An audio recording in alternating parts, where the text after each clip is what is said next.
If you are experiencing foundation issues, get a free estimate from Ox Foundations. The Coach Matt Griffith Show brought to you by Stop and Shop Auto Sales. The Aggies 3-0, a third of the way through the season. And Coach, a nice win last week. Congratulations to the team. Yeah, we had to wake up a little bit. I mean, I thought we started slow. And we were a little unfocused all week, and we played a first half a little unfocused, but it was not one of those go in halftime and rile them up. It was just more of, you're not focused. Reminding them, huh? Yeah, you're not focused. This is the way you practiced Wednesday. This is the way you practiced Thursday.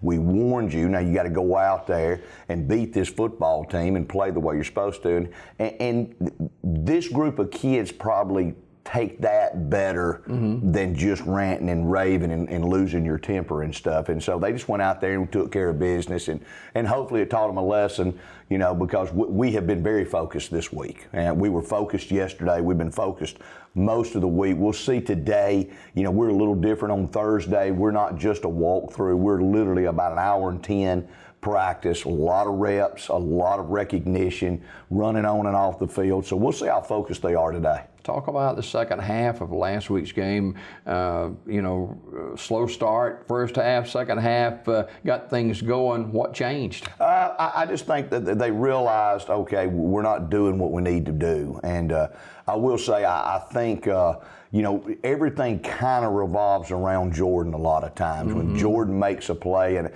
but we've got to get out of that habit. He's a great running back. Yeah, I love when he makes plays, but I hope we're not relying on him to make plays. But I think putting him in a little wildcat kind of sparked us just a little bit. And we had been working that package for a couple of weeks. And I said, this is a good time just to let him go in and do it. And you'll see a little bit more of that as we go. And, really we got inside, I think, the 40. And I said, well, let's let him throw, because he's got a cannon for an arm, and people don't realize it. But then we got a face mask penalty, and we're on the 15. I said, well, let's just let him run it in here. So, it's one of those things that we just got to keep getting better each week. If we do that, we'll be fine. And we're talking about Jordan Ridgway. He had a breakout game, and of course he's a tremendous running back, but he's not the lone running back you got either. He's not. We have a sophomore, Malik Pope, that Jordan, I think, rushed for 190 or 195, and Malik just quietly gets his 130. Yeah. I mean, just plugging along, doing things. He's still got some parts of his game as he matures. He's got to become a better faker and a blocker and those kind of things. He has a tendency to give his body to a defender a little bit, not protect himself as he's running. When you watch Ridgway, he didn't give you anything but helmet and shoulder pads. I mean, you're not getting a good lick on him. But he was not that back last year. So there's a process as a back grows up about how to run the football and protect yourself as you run. But we're very proud of Malik and where he is right now. He's battling a bad back injury that is still kind of nagging him from the summer, but he's played through it.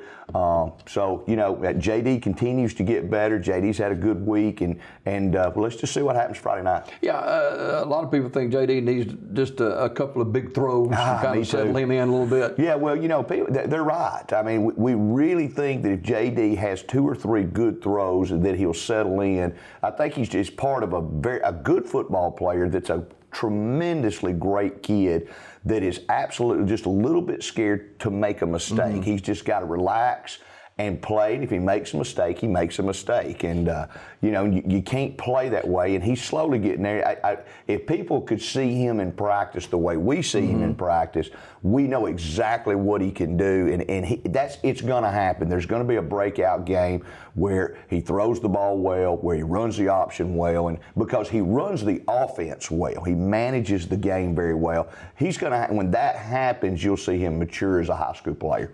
Second region game of the season. The Aggies 1-0 in region play. Moody Blue Devils. Any comparison size-wise and team-wise from last week to this week? Well, the teams remind me of each other because they both got second-year coaches. They both got younger coaches that are doing a very, very good job in their programs.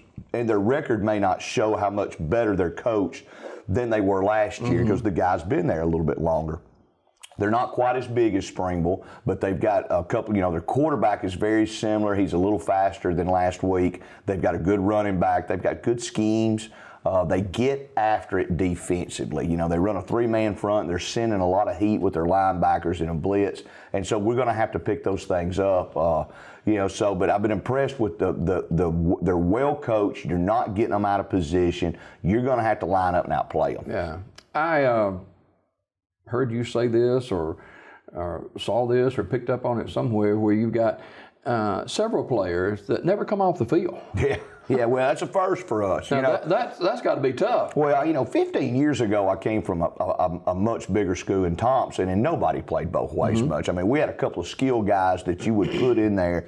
And so our philosophy here, we've always had some skill guys go both ways. My philosophy has always been your offensive, defensive front not go both ways.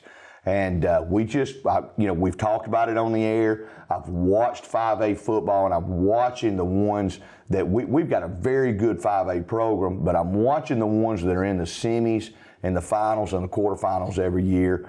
And we're playing those schools, and they're playing their tackles both ways. They're playing a nose guard both ways. They're playing a defensive end both ways. And I said, guys, people are putting their best on the field to get to the quarters, to get to the semis, to get to the finals. We got to change our philosophy a little bit, and that's exactly what we've done. You know, you see Christian Twyman, he rarely leaves the field. You see Taylor Strickland. You know, we'll find places to rest them, but they are two-way players up front. You're seeing Darian McElrath, who's a very good defensive tackle, come in at tight end inside the 10. And so we've just really made it a point that when it comes important, we're going to play kids on both sides of the football. The kids just don't play football. They're involved with their academics, and you know, they help with fundraising too. Oh yeah, we just finished our fundraiser, and listen, those cards are still available. Right. On a Friday night, I still have some cards that people are still interested. We just finished that card sale up, but you'll still see kids selling up until Friday and this weekend. And here's why we do that. That pays for the stuff that they get. You know, we don't profit off this at all. This is all about our kids paying for their sweats and their shorts and their tight fits and their t-shirts and their travel bag so that a parent does not have to pay for it. And if a kid sells 20 cards, everything he gets 3 pair of game socks, everything's for free. And we're one of the few sports that can do that and offer that to a kid, is that if you do these things, you don't owe the school anything. So when you buy a card, you're really helping a kid and a parent out. One of the young men on the team came by our house late yesterday. Yeah. And big smile on his face, a big kid, had his Aggie jersey on, and you can't help but say, hey, you know, let's support this group. Yeah, let me tell you something. We win or lose, and we've got a good bunch of kids. I tell you, this has been a good bunch of kids every day at the practice field. They don't give us knock on wood, and everything could fall apart in the field house today. So, but they just really are people pleasers, is what we call them. They really want to please their coaches. They know what's at stake when they put a jersey on to represent their community. And you know, our coaching staff is just this specific group of kids, because we talked about it last week. Every group's different. This group of kids is just a great group. They're just fun to be around. Before we go this morning on the final note, do you think these kids sense that, hey, this can be a special year for them? They're just a third of the way through. Yeah, I think they sensed it when we walked off the field against Briarwood in the spring. I think they sensed we can be different. Now, whether it happens or not, or whether an injury happens, you don't know, because at the end of the day, everything revolves around one Friday night at a time. We're just not going to look ahead of anything, but I think they sense that they're a much better football team. This is a closer knit bunch of kids, and that hold each other accountable. If you could come to practice and watch our DBs communicate with each other, and then they'll hold each other. That's on, you know, that's you. That you're in the wrong coverage, you know, and the communication between them has been really good. That's fantastic. Sylacauga and Moody kick 7 o'clock tomorrow night. It is alumni night with the alums coming back, the alumni band, all that kind of good stuff. Yeah. So be a part of high school football. Get some butts in the seat at Legion Stadium tomorrow night. Kick 7 o'clock. Sylacauga, Moody. Coach Matt Griffith, our guest this morning. Coach, see you next week. Good luck. Thanks for having me. All right, more Daybreak in a minute.